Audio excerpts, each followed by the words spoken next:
আমাকে প্রথম দিনে যদি আপনি সব শুনে নেন তাহলে বাকি দিন কি করবেন?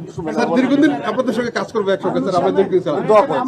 অন্তর্বর্তী সরকারের সময় অনেকগুলো নতুন করে আওয়ামী সরকারের সময় বেশ কিছু অভিযোগ বিভিন্ন দুদক কাজ শুরু করেছিল। সেই কাজগুলোর ব্যাপারে আপনাদের অবস্থানটা কী হবে? একই সাথে আমরা সংসদেও দেখেছি যে অন্তর্বর্তী সরকারের সময় বেশ কিছু অনিয়মের আলোচনা সংসদে উঠেছে।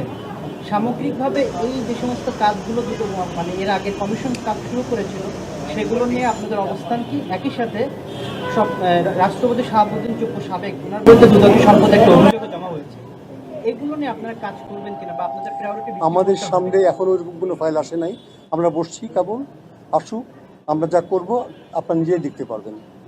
এসবগুলো ইন অ্যাডভান্স আমরা কথা বলতে চাই না। আমরা একটা কথা বললাম, কাজ করতে পারলাম না, তার পরবর্তী আপনারাই সমাধান ধরবেন। অর্থাৎ দয়া করে আমাদের সুযোগ করে দেন, আমরা স্বাধীনভাবে কাজ করছি, আমাদের সামনে সমস্যা আসুক, আমরা সমাধান করব, সঠিকভাবে করার চেষ্টা করবো।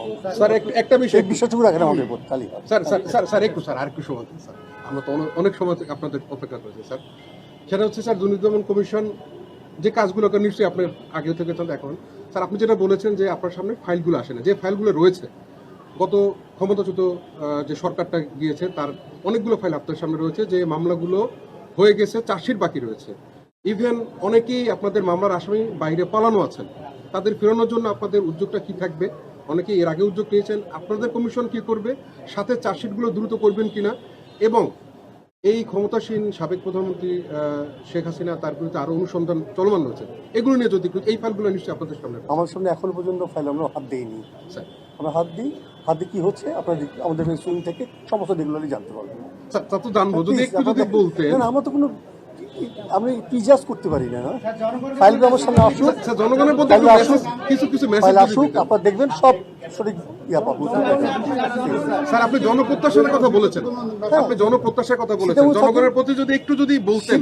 অর্থ পাচার বাংলাদেশের সব থেকে বড় একটা আইডেন্টিটি জায়গা স্যার, আপনারা অর্থ পাচার রোধে বা যে পাচারগুলো হয়েছে ফিরিয়ে জন্য নিশ্চয়ই কোনো একটা চিন্তা আপনার মধ্যে আছে স্যার, আপনি কমিশনে। আমরা এখনো ওই সঙ্গে বসিনি, আমরা বসি তো আপনাকে আমরা বসি আবার জানাবো আপনার সময় মতো।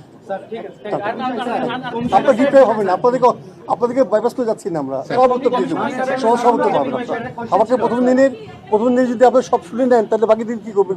স্যার দীর্ঘদিন আপনাদের সঙ্গে কাজ করবো একসঙ্গে স্যার, আমাদের দোয়া করেন। স্যার 2 স্যার যদি একটু সময় দিতে স্যার, আপনার কাছে একটু প্রশ্ন স্যার, আপনারা ওই জায়গাটায় স্যার একটু কথা স্যার, মানি লন্ডারিং একটা অনেক বড় বাংলাদেশের একটা বড় সমস্যা, একটু যদি বলতেন যে অর্থ পাচার রোধে আসলে আপনাদের নিশ্চয়ই 3 জন একই একটা কাজ করবেন, একটু যদি বলতেন প্রত্যাশাটা কোন জায়গাটায় আপনারা কি করতে চাচ্ছেন একটু জনগণের মেসেজ। আমি স্যারের সাথে স্যারের বক্তব্যকে সমর্থন করে শুধু এক বাক্যে বলবো, আপনারা দেখবেন বৃক্ষ তোমার নাম কি, ফলে পরিচয় হবে। এখানে সাদা স্যার আছেন, তিনি আর্থিক বিষয় নিয়ে কাজ করছেন, বিভিন্ন প্রযুক্তি তার নিজস্ব ক্যাডারও দেখেন, তাদের যত জানেন। স্যার আপনি তো মাইনরিটি অনেকদিন কাজ করেছেন, আপনার কোনো অপেক্ষা করেন।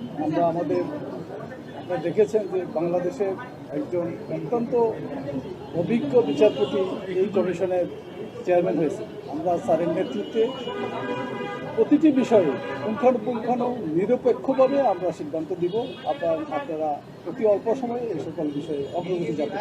চেয়ারম্যান স্যারকে আমার একটা প্রশ্ন, সেটা হলো যে জনগণের এই দুর্নীতি প্রতিরোধে জনগণের কিছু করণীয় আছে কিনা, এবং থাকলে সেটা কি, এটা যদি একটু। জনগণের করণীয় কিছু নেই, জনগণের করণীয় ওয়েট করা এবং দেখা আমরা কি করছি, দেখা রেজাল্ট দেখাতে। ইনশাল্লাহ জনগণের প্রত্যাশা হতাশা হবে না। আমরা এই 18 কোটি 20 কোটি মানুষের প্রত্যাশার সামনে রেখেই আমরা এখানে আসছি। আল্লাহ আমাদের সহায় হোক, আপনারা সহযোগ করবেন। Thank you.